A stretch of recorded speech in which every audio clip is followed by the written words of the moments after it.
Orani, bom dia para o senhor. Quem fala aqui é Luiz Megali, a gente está em São Paulo.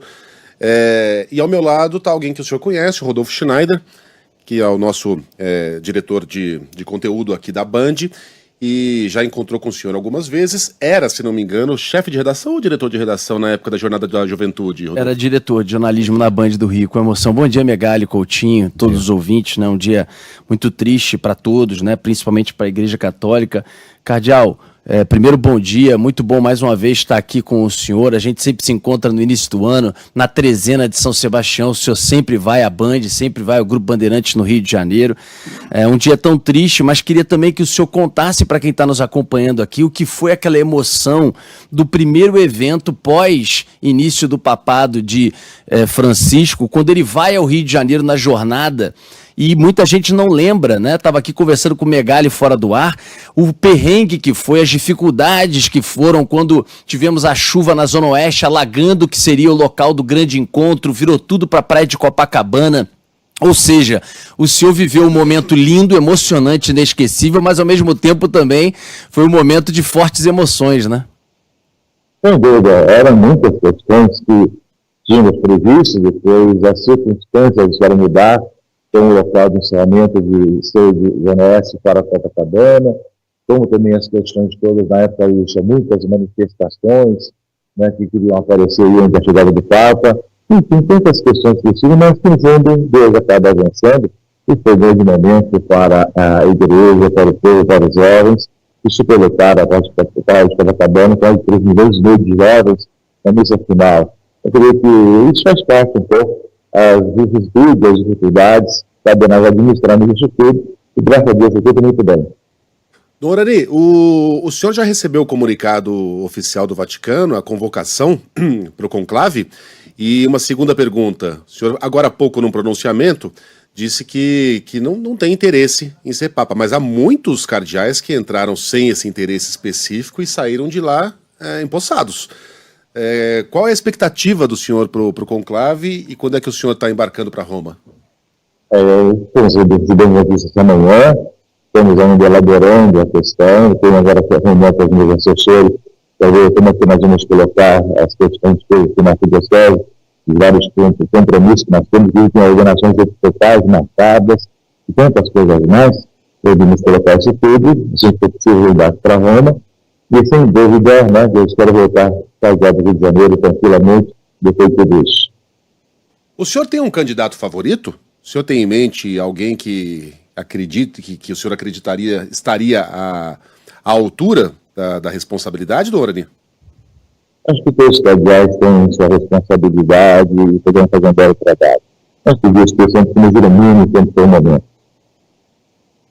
Agora, cardeal, a gente tem que te liberar, mas para lhe perguntar uma coisa, o senhor concorda com a visão de outros que foram aqui ouvidos mais cedo na Band News FM de que é incontornável uma escolha de um Papa que siga essa linha do Papa Francisco, uma linha mais moderna, mais progressista, ou seja, essa visão que ele trouxe para a igreja, mais próxima do povo, mais aberto a determinadas discussões, o senhor concorda que, invariavelmente, se for um europeu, um norte-americano, ou de que lado, que ala da igreja, precisa ser alguém antenado com essa linha que o Papa Francisco trouxe? Claro, é uma sequência, é uma consequência de tudo. Os papas se sucedem, levando adiante toda a herança que recebem, levando adiante, e depois enfrentando os novos problemas que vêm pela frente. Mas cabe a nós levarmos adiante a herança que nós recebemos, temos certeza que o Papa nos deixa um legado muito importante para levar adiante. Orani, obrigado pela entrevista, boa viagem para o senhor, que os cardeais... Diga. Fazemos nossa intenção. Perfeito, que os cardeais tenham serenidade para tomar a melhor decisão. Bom conclave para o senhor também. Obrigado. Calixto, mais alguma informação aí do Rio de Janeiro? E, pessoal, voltando com vocês aqui, agora mais tarde, ao meio-dia, está marcada a missa, em homenagem ao Papa Francisco, essa missa que vai acontecer na catedral que fica no centro da cidade. Então, essa missa vai acontecer daqui a pouco, ele vai sair daqui do Palácio São Joaquim, que é a residência oficial do Cardeal do Rio de Janeiro, a caminho da Catedral, já para começar os preparativos a essa missa que acontece ao meio-dia, em homenagem ao Papa Francisco. Pessoal, a gente vai seguir atualizando todos os detalhes até ao longo da programação. Tudo bem, obrigado, viu, Mônica Calixto? Bergamo disse que teve uma ocasião em que ele apareceu de poncho e que isso, eu não me lembro disso, mas ela está me contando aqui, lembrou de cabeça da história e que isso foi considerado uma heresia.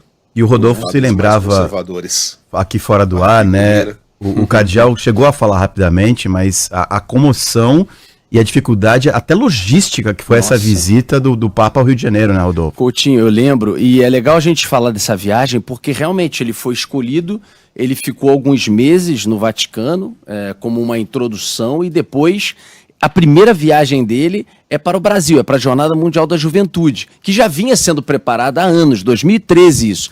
E eu lembro que era um momento do Rio de Janeiro, Megali, que você acompanhou muito de perto, que era o Rio de Janeiro um ano antes da Copa e o Rio de Janeiro se preparando para a Olimpíada. Então o Rio estava naquele momento de Jornada Mundial da Juventude com o Papa Francisco, um momento de euforia, Copa do Mundo depois, Olimpíada 3 anos depois. E eu lembro que quando ele chega, ele lá na base aérea do Galeão, ali na Ilha do Governador, ele entra num, óbvio, um Fiat, né, italiano, um Fiat Idea, já trazendo esta mentalidade da simplicidade. Ele entra num carro absolutamente simples, claro que ela era blindado, mas ele entra e ele sai escoltado por carros da Polícia Rodoviária Federal, helicóptero da Polícia Rodoviária Federal, um baita de um esquema. Quando ele abriu a porta, né? Aí que acontece o que o Megali acaba de lembrar, porque ele estava indo para ser recebido no centro da cidade, na catedral que tem ali na Avenida Chile, ele vinha para uma primeira recepção. E o trajeto dele passava pela linha vermelha, que todo mundo tem medo, porque fecha de vez em quando, porque tem tiroteio e tal. Ele passa por ali, no caminho, pessoas com bandeiras recebendo e tal. E quando ele entra na Presidente Vargas, na Avenida Presidente Vargas, que está tomada ali por fiéis católicos, ele simplesmente começa a abrir a janela e etc., dá a mão para as pessoas e o carro diminui, coisa que jamais se imaginava que isso aconteceria, mas que era também um recado dele do que seria o papado do Francisco. Aquela viagem foi muito emblemática também por isso. E aí ele vai dando as mãos, e eu lembro que eu depois conversei com alguns policiais rodoviários que estavam na escolta, do desespero que foi, eles obviamente preocupados, se vem alguém ali, se vem um cara com uma faca, com uma arma, se puxa o braço dele, um idoso, enfim, foi, mas no final das contas deu tudo certo, eram pessoas que estavam ali para celebrar, alegres, chorando, todo mundo dando depoimento depois que tinham encostado na mão do Papa Francisco, e ele fez da Jornada Mundial da Juventude, que foram 4, 5 dias, ele chegou a sair para a Basílica de Aparecida, mas ele voltou para o Rio depois, ele fez desse momento no Rio de Janeiro, que foi a primeira viagem, um claro cartão postal para dizer o seguinte: este será o meu papado. E ele falava, encontrava com as pessoas. Falava português, né? Usava expressões brasileiras, falava em colocar água no feijão, não era? É verdade. Fazia metáforas futebolísticas e ele estava Dizia muito que Deus é sorridente. brasileiro. Deus é brasileiro e Papa argentino. E estava muito sorridente, né? A gente estava lembrando. Depois ele foi ficando mais ranzinza com a idade. É normal, né? Todos nós ficamos mais impaciente. Mas sempre foi um cara de sorriso muito largo. E eu me lembro quando saiu o anúncio do novo Papa, porra, argentino. A gente não esperava, a gente tinha o Dom Odilo, será que o Papa vai ser brasileiro? O Brasil é o grande país da América do Sul, quando houver um Papa sul-americano, claro que será brasileiro, ou mexicano. Argentino, foi uma surpresa, mas a recepção aqui no Brasil a este